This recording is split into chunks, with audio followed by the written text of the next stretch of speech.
오늘 우리 학습도 받고 또 유아 세례자들은 이제 입교도 하고 또 우리 성도들 가운데는 세례도 받았는데 이미 세례를 받은 성도들도 많이 있고, 이 세례가 무엇입니까? 세례는 씻는다는 의미가 담겨 있죠. 씻는 예식인데 무엇을 씻는 것입니까?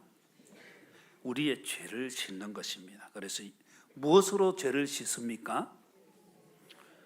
얼마 전에 마트에 가니까 저는 이 자연 보호를 어릴 때 했어야 되는데 자연 보호를 좀 늦게 하니까 머리가 좀 듬성듬성한데 지나가면 저를 보고 이 탈모 샴푸 좋은 거 있습니다 이러더라고요. 좋은 세제, 좋은 게 얼마나 많이 나온지 몰라요. 그러나 세상에 많은 세제가 있어도 우리의 죄를 씻는 것은 없다는 거예요. 오직 예수님의 보혈로 우리의 죄를 씻는 줄 믿습니다. 그래서 우리 모든 성도들이 예수님의 보혈로 내 죄를 씻었습니다 고백을 하는 자리가 이 세례의 자리입니다. 그래서 어제 우리 세례 문답을 하면서 어제 우리 정성만 성도님, 정영명 성도님 밤에 기도하셨습니까? 예. 기도하고 주무시고 일어나서 기도하라고 제가 부탁을 드렸는데, 이게 죄라는 것을 씻는 이 중요한 그리고 정말 은혜로운 잊지 못할 자리에 생각 없이 지나가면 안 되지 않습니까? 그래서 제가 그런 부탁을 드렸는데, 죄를 씻는 것, 예수님의 보혈로 우리의 죄를 용서받고 깨끗하게 되었다는 그것을 상징하는 그게 세례의 의미가 있습니다. 그러면 세례받지 못한 사람은 죄 씻음 받지 못하는 것입니까? 그렇지는 않습니다. 내가 죄 씻음 받았습니다, 나는 하나님의 자녀입니다, 그걸 공적으로 선포하는 자리가 이 세례를 받는 자리죠. 그래서 믿음으로 내가 구원받은 공적으로 선포하는 자리라는 것이고, 이 선포를 통해서 이제는 은혜의 공동체인 주님의 교회에 속하게 됨을 표하는 거예요. 그래서 그리스도와 연합하게 되어지고 그 은혜 가운데 들어오는 것을 말합니다. 그래서 하나님의 자녀가 되고 하나님의 은혜를 누려간다는 것을 자신도 확신하고 많은 사람들도 성도들도 알게 되는 그런 자리죠. 그리고 무엇보다도 중요한 건 성령 하나님께서 우리의 마음에 감동을 주셔서 고백이 나오게 되고, 성령 하나님의 그 인치심을 통해서 우리가 구원의 날까지 성령 하나님 계속 우리를 붙드시고 인도해 주신다는 것입니다. 이 은혜가 있기를 주님의 이름으로 축복합니다. 세례식을 오늘 저는 이제 세례를 베풀 때에 어떤 목사님은 한 번 물 얹고 성부와 성자와 성령의 이름으로 세례를 주노라 이렇게 하는데, 저는 의도적으로 성부와 성자와 성령의 이름으로 세례를 주노라 의도적으로 좀 더합니다. 더했다고 많은 게 있는 것도 아니고 그거 한 번 했다고 없는 것도 아닌데, 이렇게 물을 뿌리는 것은 죄를 씻는다는 그런 의미예요. 이게 조금 약한 그런 느낌이 있어서 저는 의도적으로 3번을 이렇게 하는데, 그렇다고 다른 건 없어요. 그러나 제가 오래전에 그 독립교회인 한 교회에 참여를 했는데, 그 교회에서 이제 세례식을 베푸는데 침례교식으로 하더라고요. 침례교는 이 강단에 이렇게 뚜껑을 열면 집에 간이 목욕탕처럼 그런 데가 있어요. 그럼 계단을 내려가서 물이 있는 그곳에 목사님도 들어가고 세례를 베푸는 목사님도 들어가고 세례를 받는 성도도 그 안에 들어갑니다. 이제 옷을 보통 입은 옷에다가 요즘은 조금 개발이 돼가지고 이제 물에 빠져도 젖지 않는 그런 부분을 방수하는 그런 것도 있긴 하던데, 그런데 이전에는 그렇게 안 했습니다. 그냥 바로 들어가는 거예요. 그래서 바로 목사님이 잡고 성부와 성자와 성령의 이름으로 세례를 주노라 하고는 물에 완전히 빠뜨립니다. 그리고는 다시 건져 올리죠. 무슨 의미가 있느냐? 죄 사함의 그 눈에 보이는 의미와 함께 그 예식에 참여하는 성도가 내가 죽는다, 그리고 내가 다시 건짐을 받아 내가 살아났다, 이 의미를 좀 강조하는 그런 눈에 보이는 것이겠죠. 저는 개인적으로 볼 때는 그것도 참 의미가 있다, 그런 생각을 해 봅니다. 그러나 우리 교회에서는 한 번도 그렇게 한 적은 없습니다. 왜냐하면 영적인 것이 더 중요하기 때문에, 우리의 마음이, 우리 심령이 예수님과 함께 죽고 함께 살아났다는 그 믿음을 가지는 것이 더 중요하기 때문에, 그래서 우리 모든 성도들이 예수님과 함께 죽고 예수님과 함께 사는 새 생명의 새로운 새 사람의 삶을 살게 되기를 주님의 이름으로 축복합니다. 에베소서 4장 22절 말씀에 보면, 너희는 유혹의 욕심을 따라 썩어져가는 구습을 따르는 옛사람을 벗어버리고, 옛사람, 하나님이 없이 살았던 이방인의 삶을 말하고, 벗는다는 것은 옷을 벗는 것을 말합니다.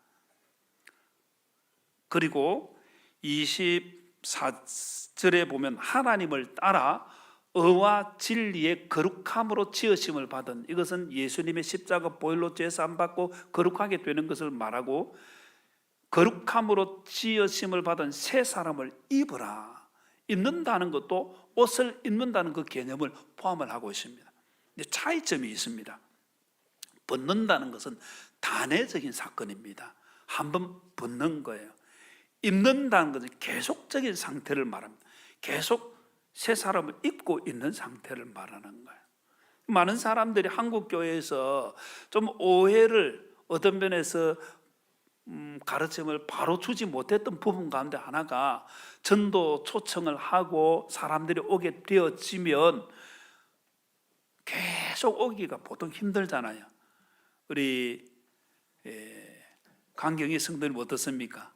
요즘 계속 잘 오시는데 제일 부담이 되는 부분이, 교회 오면 계속 와야 된다, 이 생각. 제 아내가 이제 미장원에 원장님을 초청을 하니까 계속해서 전하는데도 교회 한 번 가면 계속 가야 될 것 같아서 내가 못 가겠습니다. 사람이 이런 어떤 면에서 그런 막연한 자신의 생활이 매이지 않을까, 그런 생각을 가집니다.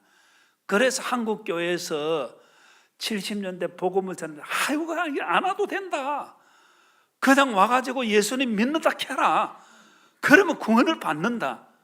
맞습니까? 틀립니까? 틀립니까? 예수님 믿으면 구원받지 행위로 구원받는 것입니까?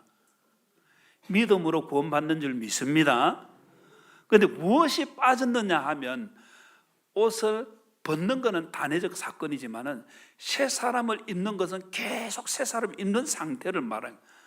성경에서는 예수님 믿음으로 구원받고 그 다음에 너희 구원을 어떻게 하랍니까?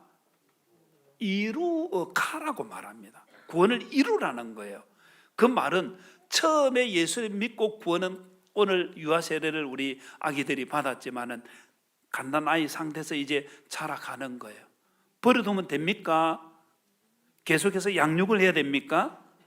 양육을 해야 되는 거예요. 그래서 교회가 필요한 거예요. 계속해서 양육해서 서도록.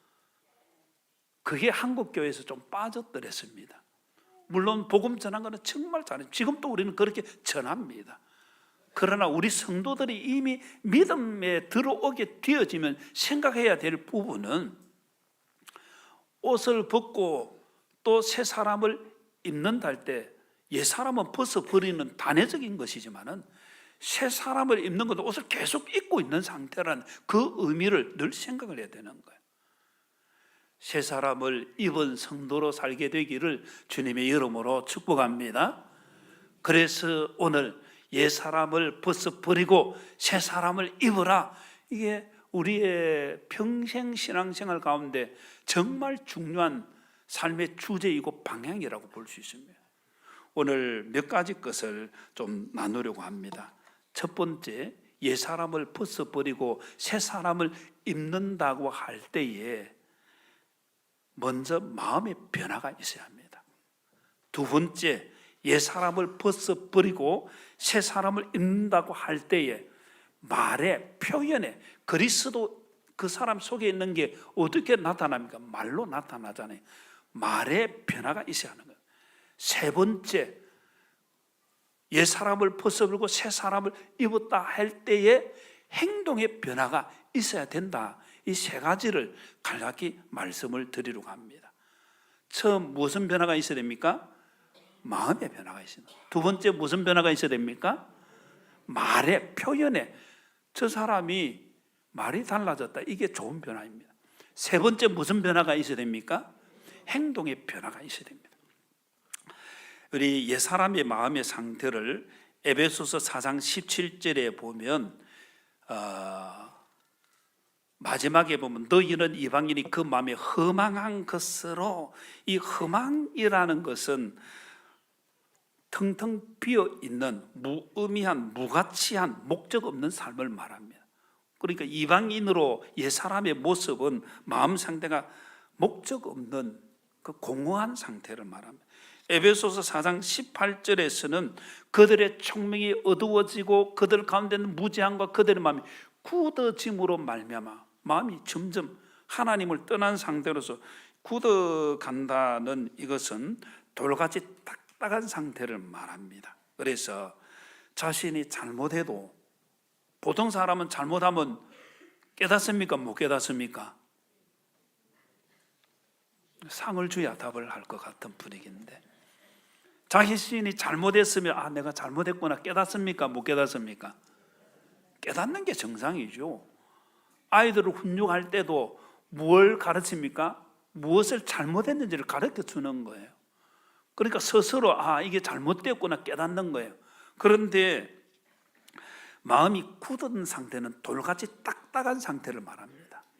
무감각한 거예요. 자신이 잘못을 해도 느끼지 못하는 상태를 말하는 거예요. 이 세상 사람들 보면 의외로 범죄를 하고 잘못했습니다 깨닫는 사람이 있는가, 의외로 제가 소년원에 이 오른동에 가면 오른대라고 있고, 거기 이제 우리 청소년 감찰 보호소가 있습니다. 이전에 매달 한 번씩 가서 복음을 전하고 있었는데, 아이인데도 5번, 6번 들어온 애들이 있어요. 처음에는 안 하려고 하는데 나중에 그게 굳어지는 거예요. 자신의 잘못을 깨닫지 못하는 무감각 상태가 옛 사람의 모습이라는 거예요. 그 마음이라는 거예요. 그리고 에베소서 4장 19절에 보면 방탕에 방임하여 모든 더러운 것을 욕심으로, 더러운 욕심이 생기는, 여러분은 욕심이 있어야 됩니까? 없어야 됩니까? 정상적으로 식욕도 있고 공부하고는 욕심도 있고 다 있어야 돼. 이게 우리가 자신의 욕망을 채워가는, 욕망이라는 표현이 그렇지만 자기의 어떤 면에서 목적을 좀 채워가는, 다 있는 거예요.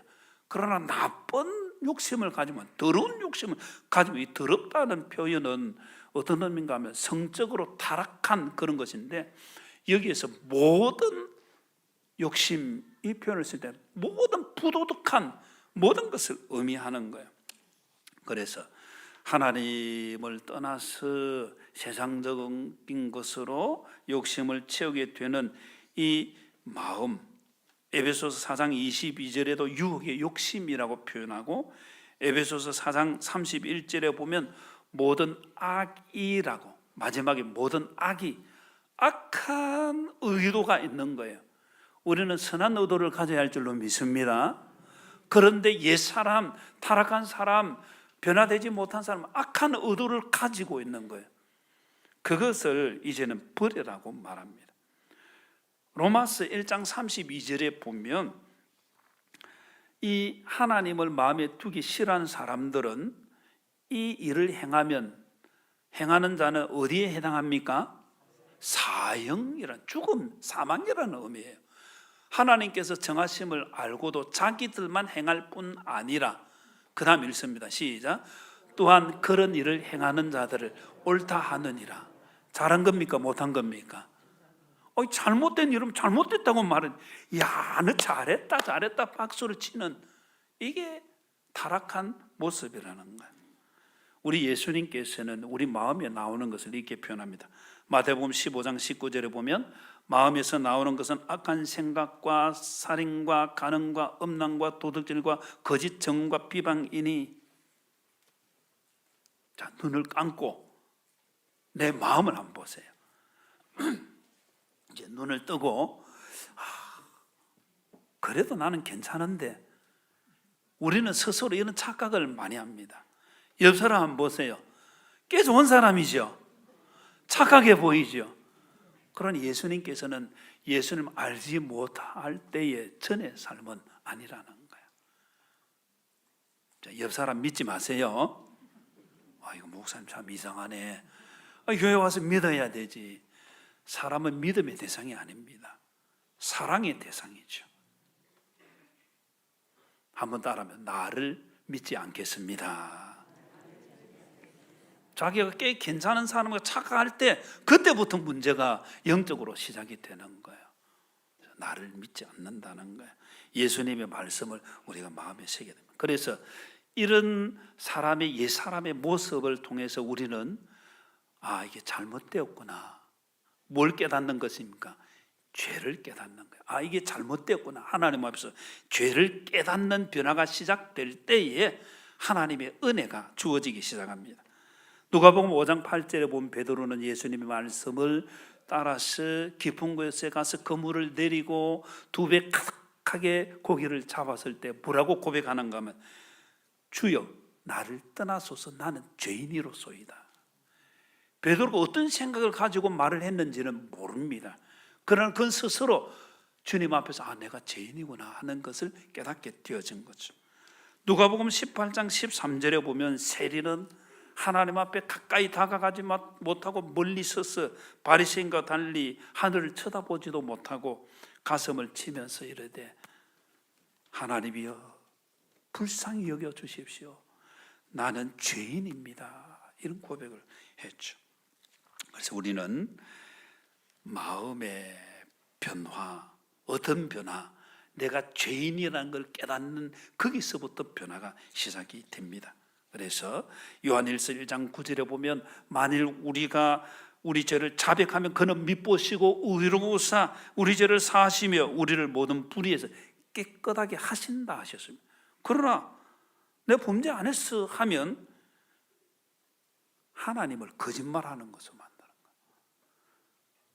하나님 너 죄인이야, 너 잘못되었어 하는데 나는 아니에요.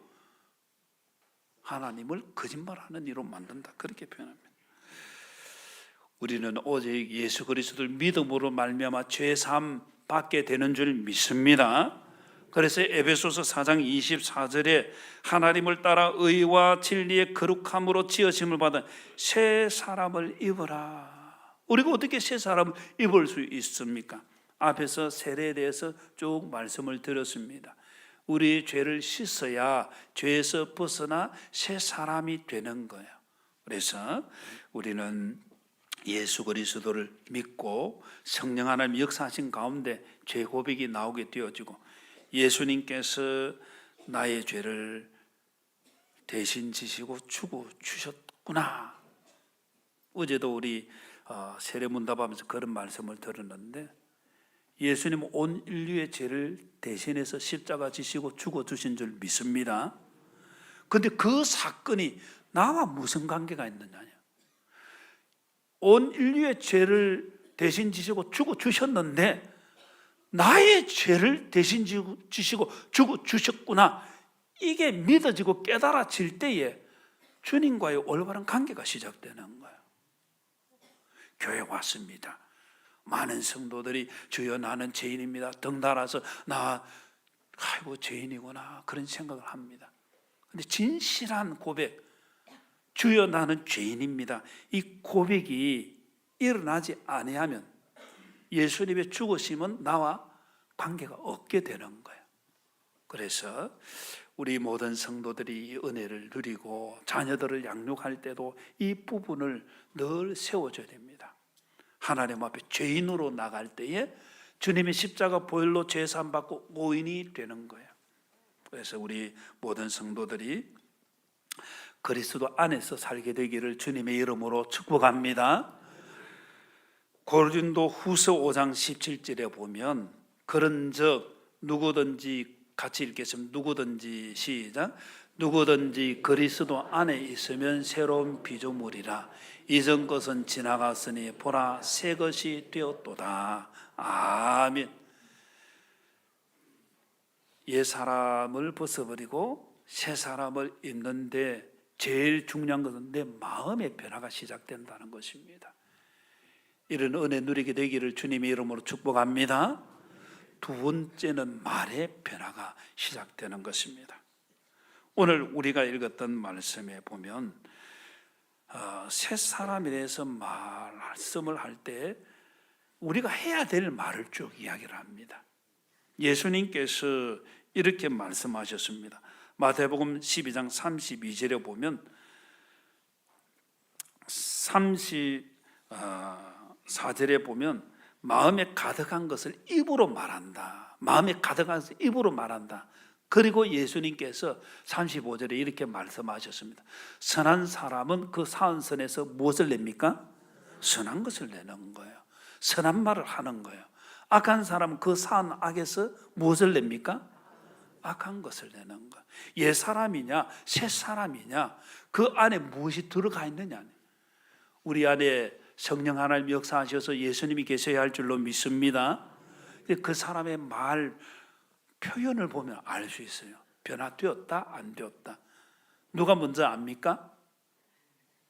자신이 느끼는 거예요. 그 다음 누가 압니까? 같이 사는 가족이 느끼는 거예요. 요즘 코로나를 지나면서 조금 그래도 우리 한국 교육에 다행하다고 생각하는 부분이, 코로나 전까지는 제가 한양 아파트에서 교회까지 내려오는 거리가 짧잖아요. 그런데 아이들이 지나가면서 막 입에서 욕을 막 18분부터 시작해가지고 몇 번까지 가는지 모르겠어요. 막 나오는데 들으면서 참, 어떻게 이럴 수가 생각했는데, 코로나 지나면서 이 서로 대면하는 시간이 없으니까 여기 현장에 줄었다는 거예요. 코로나로 주는 것보다 우리는 예수님 때문에 말이 바뀌어져야 할 줄로 믿습니다. 예수님의 은혜로 표현이 달라지는 거예요.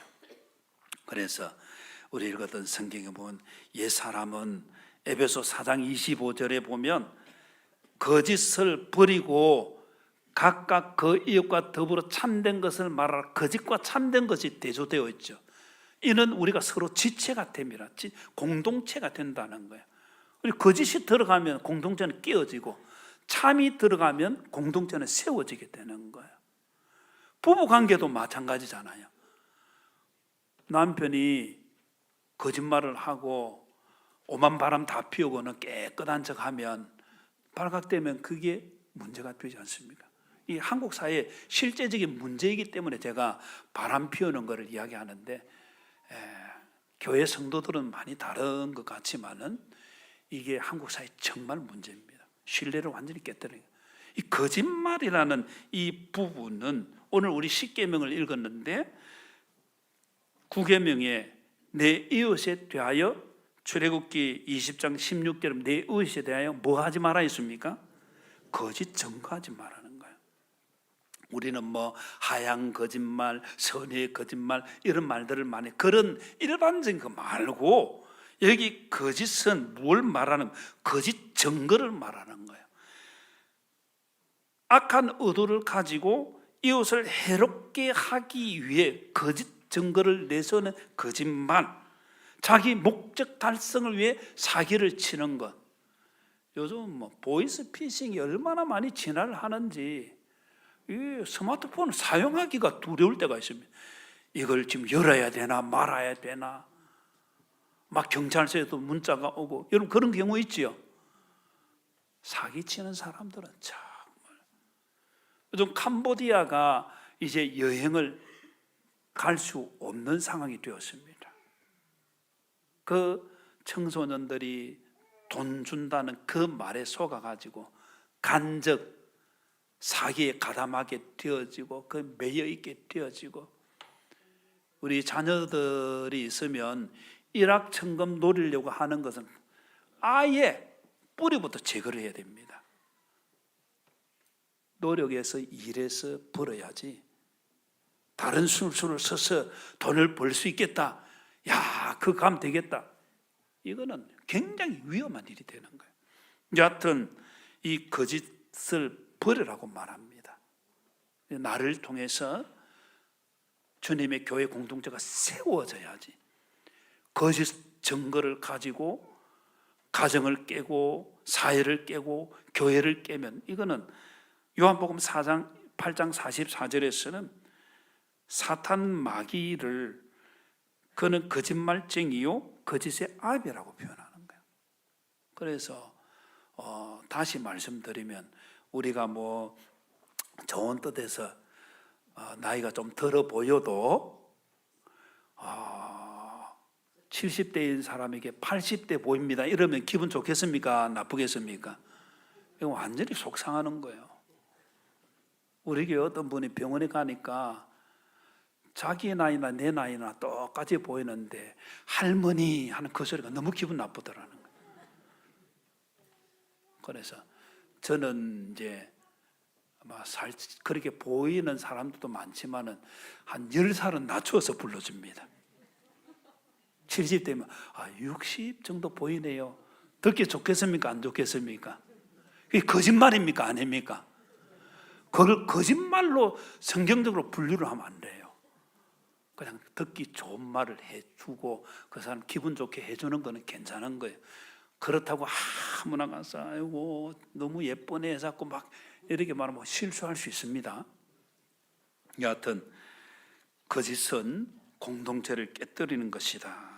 그래서 우리는 진실을 말해야 되고, 여러분들 성경을 집에 가서 쭉 읽으시고 더러운 말, 아까 성적인 타락을 포함한 모든 부도덕한 것이 더러운 말, 에베소서 4장 20일 더러운 말, 또 에베소서 4장 31절에 보면 비방하는 것, 악독과 노함과 분냄과 떠드는 것, 비방하는 것 모두 악의와 함께 버리라는. 비방이 왜 나옵니까? 악한 의도가 있기 때문에 비방을 하는 거예요. 그래서 여기 너희는 모든 악독과 노함과 분냄과 떠드는 것과, 그 다음에 읽습니다. 다음 비방 시작. 비방하는 것을 모든 악의와 함께 버리고, 악한 의도가 있으니까 비방을 하는 거예요. 에베소서 5장 4절에서는 누추한 거 어리석은 말 희롱의 말 마땅치 않다. 그럼 우리가 무슨 말을 해야 되느냐?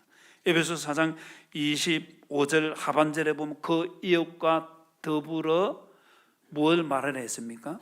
참된 것을 말하는 거예요. 이거는 주님의 진리를 포함한 진실을 말하는 거예요. 이웃과 더불어라는 것은 공동체를 세우는 말을 해라. 에베소서 4장 29절에서는 무릇 더러운 말은 너희 입 밖에도 내지 말고 오직 덕을 세우는 데 소용되는 대로 무슨 말을 해야 됩니까? 선한 말을 해라. 잠언서 16장 24절에 보면 선한 말은 꿀송이 같아서 마음에 달고 뼈에 양약이 된다, 그렇게 말하죠. 선한 말을 나도 하고 듣는 사람도 좋아지는 거예요. 그리고 4장 29절 마지막에 보면 듣는 자들에게 뭘 끼쳐야 됩니까? 은혜를 끼쳐야 됩니다. 저 사람에게 들려질 때 하나님의 은혜가 나타나야 되는 거예요. 룻기에 보면 나오미가 남편 엘리멜렉이 죽고 이제 고향으로 오게 되어집니다. 보리 추수 때에 오게 되어지고 자신의 자부 룻이 보리 추수 거기에 따라가면 이삭 죽기를 하게 되어지는데, 하나님의 섭리 가운데 친척이 되어지는 보아스의 집에 가서 이삭을 죽게 되어지죠. 보아스는 그 소문을 다 듣고 난 뒤에 이 룻에게 이렇게 말합니다. 다른 데 가지 말고 여기서 다른 손주들과 함께 여기서 이삭을 주어라. 그리고 너가 목마르면 소년들이 기르온 그 모든 것을 마셔라. 아주 배려를 하죠. 그리고 뭐를 말하는가 하면 룻기 2장 12절 여러분 꼭 집에 가서 읽어보십시오. 여호와께서 내가 행한 일에 보답하시기를 원하며 이스라엘의 하나님 여호와께서 그의 날개 아래 보호를 받으러 온 데에게 온전한 상 주시기를 원하노라. 우리도 이런 말을 해줄 필요가 있습니다. 하나님께서 행한 일에 보답해 주시는 은혜 누리게 될 줄 믿습니다. 그래서 여러분 선한 일을 행하고 낙심하지 말라는 거예요. 그 다음에 하나님께서 모든 일에 온전한 상을 주신다. 믿음으로 행한 일에 상 주실 줄 믿습니다. 우리 옆 사람에게 하나님께서 상 주실 것입니다. 그리고 우리는 에베소서 5장 4절에 보면 감사하는 말을 해야 된다. 그리고 골로새서 4장 6절에 보면 소금으로 맛을 내어라. 소금은 부패를 방지합니다. 우리의 말은 썩어져 가는 세상을 정화하는 말이 되어야 된다는 겁니다. 그리고 맛을 내야 됩니다. 소금 음식할 때 우리 주부들은 소금이 적당하게 사용될 때 맛나는 걸 알고 있지 않습니까? 우리의 입이 열렸을 때에 소금으로 맛을 내듯이 하나님의 은혜를 끼치는 적당한 말 필요하다는 거예요. 직설적인 표현을 하는 사람들이 들어 있습니다. 대놓고 말을 하죠. 그 사람은 스스로 생각, 나는 뒤끝이 없다. 그런데 직설적인 표현은 굉장히 무례한 것입니다.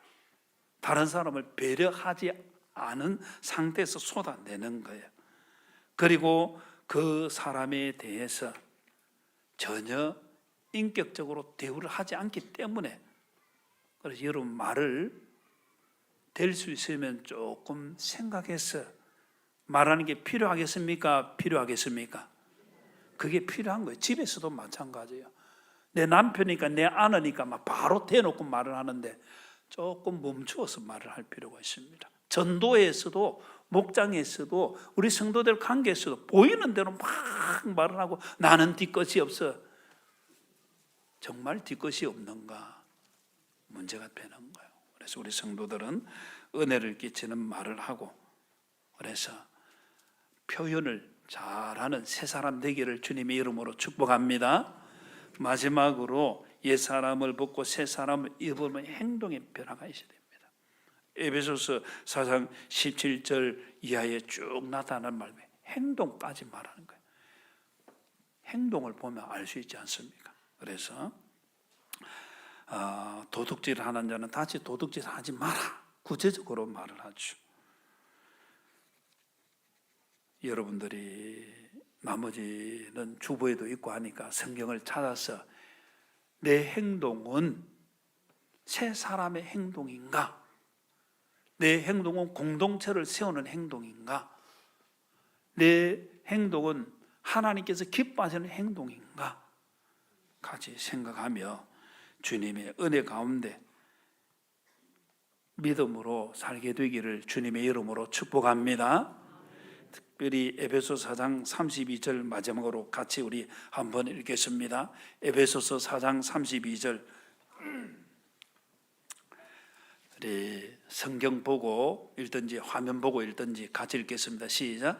서로 친절하게 하며 불쌍히 여기며 서로 용서하기를 하나님이 그리스도 안에서 너희를 용서하신과 같이 하라. 아멘. 말씀을 마음에 잘 새겨서 옛사람은 벗어버리고 새 사람을 입어서 마음의 변화, 그리고 말의 변화, 행동의 변화를 보여 하나님 영광 돌리고 주의 몸된 교회 공동체를 세워가는 우리 모두가 되기를 주님의 이름으로 축복합니다.